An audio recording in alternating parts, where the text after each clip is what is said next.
전형적으로 한국 주도주의 생로병사를 보여줬던 종목이 아닌가 싶고요. 시장이 셌을 때 어떤 게 더 셀까에 대한 고민을 한번 해보시죠. 성장고 기준으로만 대응을 잘하자. 그게 가장 핵심 논리고, 그 다음부터는 어떤 종목을 살까, 어떻게 대응할까는 그 다음 문제인 것 같아요. 그냥 순수하게 정말로 내 계좌를 지키신다는 생각으로 냉정하게 하시면 좋을 것 같고. 근데 지금 여기 황 팀장님 지금 얘기하셨듯이 그 많은 분들이 만약에 정말 어느 분 댓글처럼 정말 자신이 없어 그러면 그냥 버티는 수밖에 없겠지만 만약에 리밸런싱을 생각하신다 했을 때는 내가 가진 예를 들어서 뭐 크래프톤이야 이거를 뭐 1,000만 원어치 가지고 있는데 이거를 다 팔고 딴 걸로 이게 아니라 한 30% 정도 혹은 50% 정도만 팔고 나머지는 그대로 놔두고 요걸 가지고 다른 쪽으로 리밸런싱 하는 것도 괜찮을 수 있죠. 왜냐면 전부 판다라는 의미를 그냥 모두 전략 매도로 생각하거든. 그건 아니죠? 네, 그건 아니고요. 분명히 개별마다 그 긴 시계열로 막 예를 들어서 뭐 지금 에코프롭이나 LNF 고생하고 있지만 긴 시계열로 봤을 때는 지금보다 더 오를 수도 있거든요. 사실 거기에 대해서는 제가 장담은 못 드리지만 거기에 대한 확신이 있으시다라고 하면 그런 전략을 하시는 거는, 왜냐면 상대적으로 올해 1년 동안 2차전지가 오래 올랐으니까 좀 쉬고 다른 섹터에서 주도주가 나왔다고 했을 때 그 기회비용을 어떻게 할 거냐 그 고민을 해야 되는 거죠. 근데 이제 어쨌건 이번 연휴 이제 국내장 같은 경우는 투자자들의 심리가 왜냐면 지금 갑자기 갑작스럽게 닥친 그 하락의 공포에서 정말 막 떨다가 생각을 제대로 못 했었거든요. 근데 이제 지금 여유 있게 차분하게 여러 날 이 연휴에 생각을 하면서 지금 이건 싼 구간이야 라고 판단을 하게 될지 혹은 더 떨어질 거야 라고 판단하게 될지에 따라서 시장의 흐름이 연휴 끝나고 확 달라질 것 같기는 해요. 이제 어떤 식으로 생각을 하실지 이거는 근데 양쪽 다 가능성이 있기 때문에 뭐라 말할 수는 없는 거니까. 자, 일단 어차피 크래프톤 얘기가 나왔으니까 우리 그 질문 주신 것들 중에서 게임주 얘기 먼저 좀 할까요? 컴투스 같은 경우는 사실 위메이드가 이제까지 대장주였잖아요. 위메이드도 있네. 그러니까 위메이드하고 같이 보면 되겠네. 위메이드가 이제까지 대장주였는데 그리고 다들 기대했잖아요. 새로운 P2원 얘기하면서 새로운 패러다임을 만들었다. 그래서 요 조정이 끝나면 다시 전고점 이상으로 올라갈 수 있을 거야 라고 믿는 분도 있고, 근데 대신 또 컴투스를 좋아하는 분들은 위메이드는 이제 시세 다 끝났고 컴투스가 대신 또 그 역할을 대장주 역할을 할 거야 라고 믿는 분도 많아요.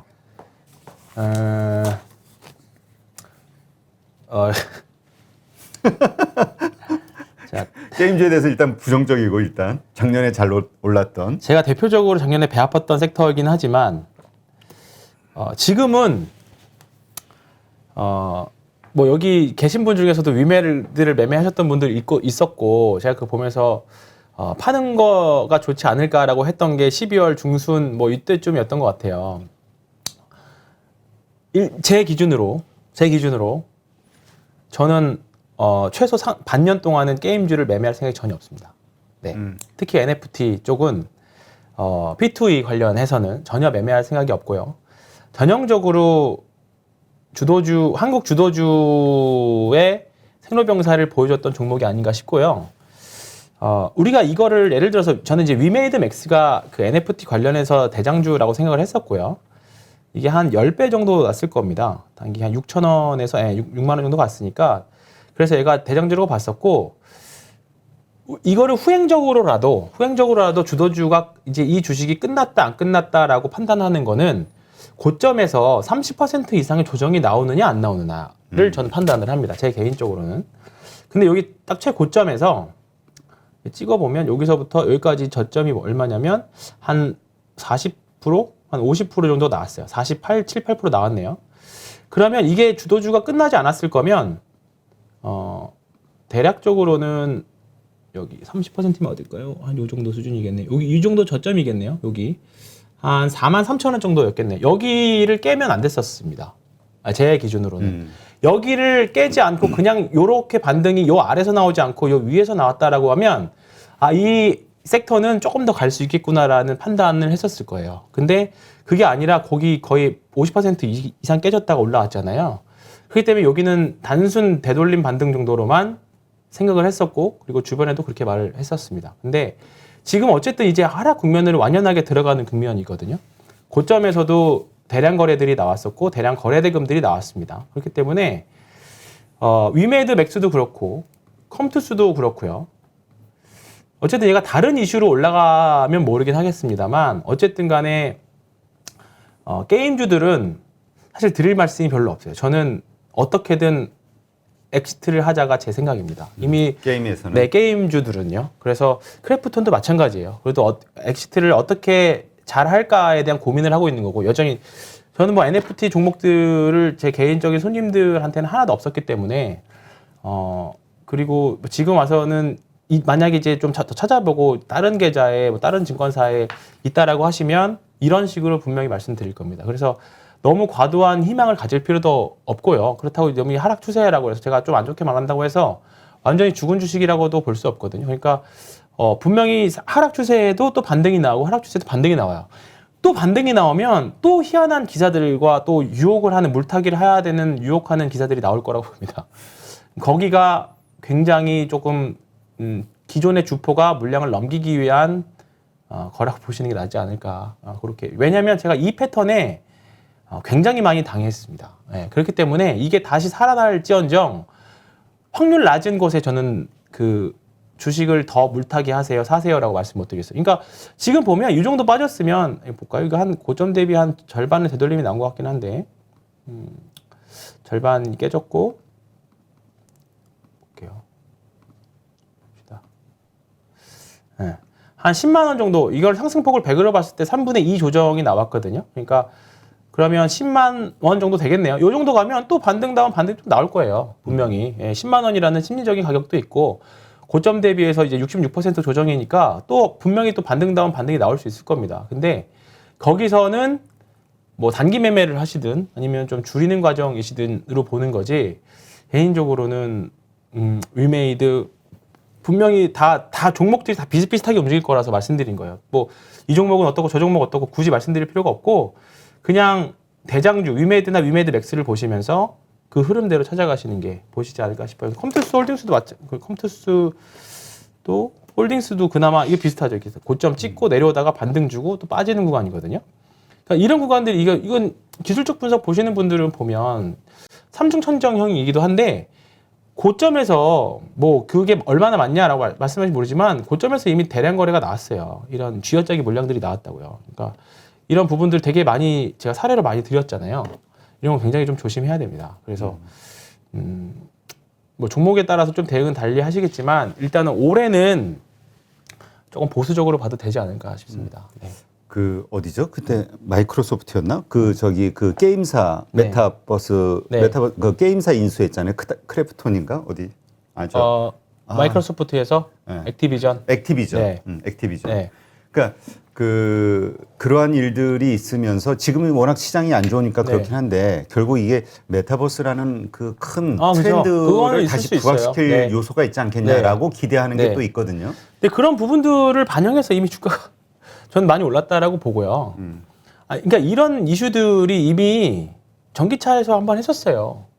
과거에 충분히 겪었습니다. 2013년, 14년도에 그때도 당장 뭐 메타버스, 아니 2차 전기차들이 돌아다닐 것처럼 그러다가 쉬었다가 기술이 현실화되고 우리가 2차 그 전기차들이 돌아다니기 시작하니까 대시세가 나는 것처럼 만약에 메타버스나 NFT가 진짜 엄청나게 게임 회사들한테 돈을 벌어주는 거라고 판단이 되면 시간의 격차는 있긴 하겠지만 분명히 다시 한번 대시세가 될 때가 있어요.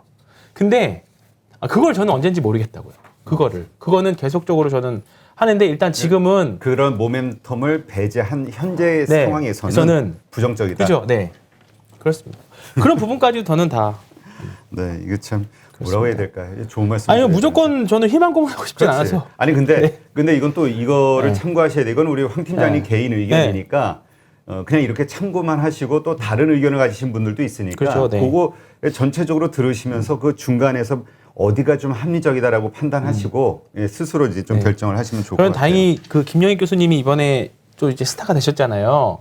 그러니까 예전에는 제가 작년에 처음 나왔을 때 카카오 매도 의견 드렸을 때 그리고 뭐 이제 5월달 지수 빠질 거라고 조심하자고 이제 첫 방송이 그랬는데 댓글이 제가 태어나서 받은 악플을 그때 다 받은 욕보다 그때 그 영상에서 다 받은 것 같은데 다행히도 이제 주식시장은 하락도 하는 거다라는 거를 사람 이제 느끼게 돼서 저는 다행이라고 생각해요. 그래서 한국 주식시장은 좀 약간 그런 부분들이 있습니다. 그래서 그렇게 해서 참고해서 말씀드리는 거니까. 네, 일단 이제까지 주셨던 질문들 가운데서 이제까지 주도주하고 관련된 것들을 먼저 좀 가리는 네. 게 좋을 것 같아요.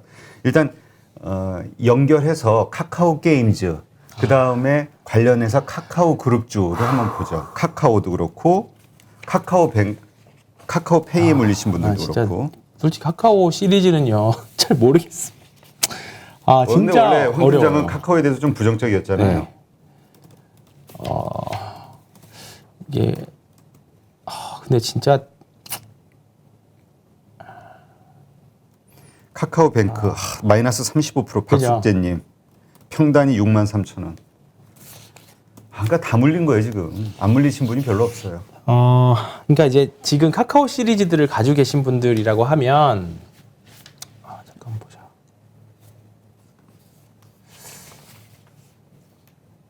그러니까 고점 대비 반토막이고 지금 뭐 위메이드 어떻게요 나나님 뭐 이렇게 정말 걱정하시는 분들이 있는데 한번 요거를 우리 황 팀장님 차트 찾는 동안 한번 요 방송 보시는 분들 한번 생각을 해보세요.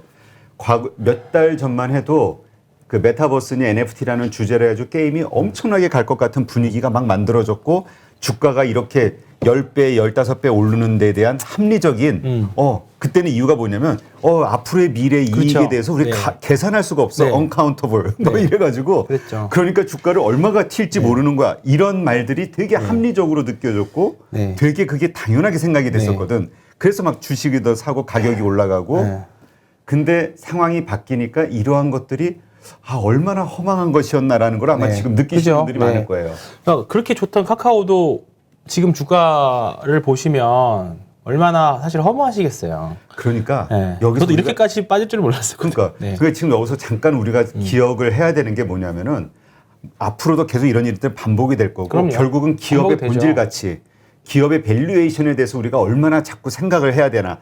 분위기가 아무리 더 오를 거야 하더라도 이게 적정 가치냐 오버됐냐를 스스로 판단하고 그 분위기에 휩쓸리지 않는 거. 그래서 이게 남이랑 다른 의견 내는 게 그리고 대중이랑 다르게 행동하는 게 굉장히 힘듭니다. 굉장히 힘들어서 그렇다고 뭐 맞춘다고 해서 뭔가 엄청 환호를 해주는 것도 아니고 그냥 순수하게 정말로 내 계좌를 지키신다는 생각으로 냉정하게 하시면 좋을 것 같고 카카오그룹주는요. 어쨌든 일단은 카카오에 대한 부정적인 인식이나 뭐 부정적인 인식이 아니라 지금 일단 분위기, 카카오 그룹주에 대한 분위기라든가 여러 가지 봤을 때 일단은 조금 시간이 전 더 필요할 거라고 봐요. 그래서 제일 조심해야 되는 거는 만약에 추가 매수할 현금이 있으시다라고 하면 일단은 추가 매수는 안 하셨으면 좋겠어요. 그 돈으로 차라리 현금을 갖고 계시던가 갖고 있다가 새로운 주도주가 나올 때 그때 접근을 하시던가 아니면 그냥 있는 거 가지고 반등할 때 그때 잘 맥시트하는 게 나아요. 왜냐면 당장 예를 들어서 뭐 이번 주 오늘 그다음에 뭐 내일 미국 시장이 괜찮아서 금요일 날 장이 뭐 예를 들어서 목요일 날 한국 시장 열렸는데 엄청 급등해서 시작을 해요. 그러면 물 못한 거에 대한 추가 매수 못한 거가 엄청 아쉬울 거예요. 근데 그렇게 생각하지 마시고 그냥 반등 주면 조금 계좌가 잔고가 올라오니까 좀 줄여서 그거를 현금화를 하시는 노력들을 하시는 게 나을 거라고 생각합니다. 일단은 저는 왜냐면 보면 반등할 때는 약하고 하락할 때는 상대적으로 더 세게 나올 거예요. 이런 종목들이. 그렇기 때문에 내가 이거를 가지고 정말 구간 매매 트레이딩 해가지고 그 순간순간 그 잔고를 뭐 트레이딩을 해서 수익을 내겠다 이게 아니시라고 하면 추가 매수, 지금 당장 추가 매수해가지고 당장 13만 원 오를 때까지 기다리겠다 이 전략보다 새로운 주도주를 탄생하고 그러니까 봐보세요. 85,000원에서 13만 원 정도 지금 장기 평선이나 13만 원 정도 가면 한 30%, 40%, 한 40%, 40에서 50% 정도 이익인데 그거를 기대하는 것보다 왜냐면 올라갈 때마다 여기 저항들이 얼마나 많이 부딪히겠어요. 그 이평선 저항도 있고 가격 저항들도 있고 심리적 저항들도 다 있을 건데 그거를 기대하는 것보다 지금 추세 잘 만들고 가는 종목들이 있어요. 차라리 그쪽에 매매를 하시는 게 확률적으로 훨씬 더 높다는 거예요. 그러니까 지수가 더 세게 올라간다라고 생각해 보세요. 여기서 만약에 갑자기 지금 2,600포인트가 2,800 넘어서 2,300포인트 간다라고 했을 때 거기서의 반등 올라가는 주식들의 그 세기가 지금 역배열이 저항 겹겹이 쌓여 있는 종목을 세겠어요. 지금 정배열 만들고 있는 뭐 LG 이노텍이나 이노텍이나 아니면 삼성전기나 뭐 이런 삼성전기는 뭐 지금 뭐 좀 애매한 구간이긴 합니다만 뭐 현대 제가 자율주행 말씀드린 현대 오토에버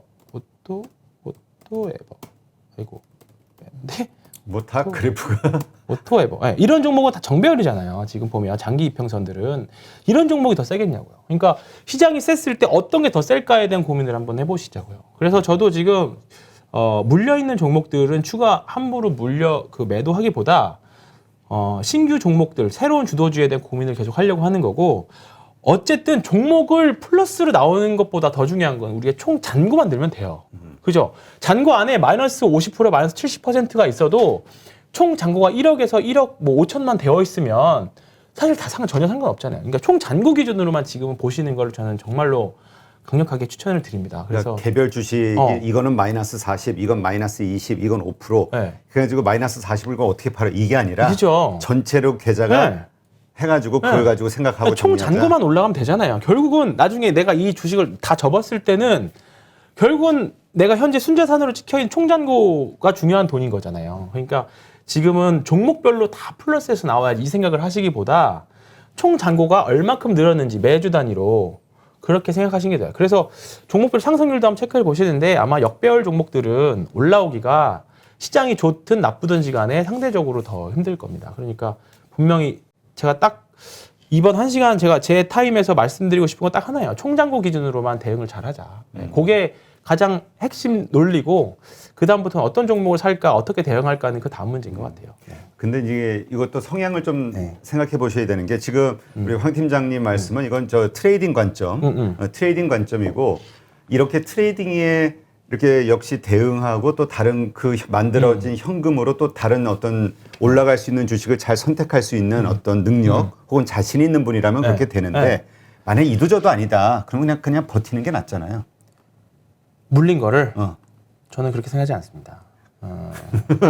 트레이딩이든 투자든지 간에 아니 뭐 장기 투자로 앞으로 또 3년, 4년, 5년을 기다리시겠다라고 하면 거기에는 저는 할 말 없어요. 그 이상의 미래에 대해서는 할 말이 없으니까. 근데 일단은 올해는이 아니라 일단 그 물려 있는 주식들은 저는 조금 계속 보수적으로 보시기를 권해드립니다. 네. 자, 그러면 정리를 해보면 트레이딩 관점에서도 그렇고 장기적으로 그러니까 장기적으로 내가 이거 버틴다라는 그 개념이 우리가 보통은 그래 한 6개월 견디면 되는 거 아니야? 1년 이게 아니라 상당히 길어질 수 있다. 황 팀장님은 이제 그렇게 생각하는 거고 그렇기 그렇습니다. 때문에 지금 30%든 50%든 그 물려 있는 것들을 정리를 하고 그러니까 반등했을 때 매도를 하고 그걸 가지고 다시 올라갈 수 있는 좋은 주식을 잘 신중하게 선택을 하자. 이 얘기로 정리하면 되겠죠. 그죠. 그러니까 만약에 예를 들어서 이번 올해에 또 다른 주도주가 나와서 그리고 다음 턴에 다시 2차 전지 섹터가 또 올 수 있죠. 그 턴이 언제까지는 모르지만 거기에 대한 확신이 있다라고 하면 뭐 지금 굳이 팔 필요 없죠. 당연히. 근데 안 올 수도 있잖아요. 응? 안 올 수도 있는 거니까 그거에 대한 확신이 있으신 분들은 가시는 거고 제 기준으로는 모르겠다. 그걸 난 다음 주도주가 또 나올지 모르겠다. 그러면 또 최소한 그때 2차 전지 주도주가 또 생길 것 같다면 그때 사도 전혀 늦지 않다. 물타기를 하든 뭘 하든 그렇게 생각을 하는 겁니다. 네. 하여튼 이거는 황 팀장님 개인 의견이니까 잘 참고만 하시고요. 그렇습니다. 근데 저는 그렇게 생각을 하거든요. 우리가 어떤 결정을 내리기 전에는 정말 서로 반대되는 의견을 가진 분들의 이야기를 듣고 그리고 결론보다는 왜 그렇게 생각하는지에 대한 근거, 여기에 대해서 집중을 하면서 나는 어떻게 나도 동의가 되는구나 아니냐에 따라서 선택을 하면 좋은데 자꾸 이 사람이 이거 좋다고 그랬으니까 이거 사고 저 사람이 이거 나쁘다고 그랬으니까 팔고 이러면 안 될 것 같아요. 그래서 방송을 항상 보실 때 그래서 저도 서로 의견이 다른 분들을 저희가 자꾸 모셔가지고 이야기를 듣는데 이 방송을 보시는 분들이 그 모든 영상을 다 보는 게 아니고 보는 영상에 따라서 그냥 그걸 가지고 결론을 내리시는 분들이 좀 있어서 하여튼 그 부분은 조금 더 신경을 써주시고요.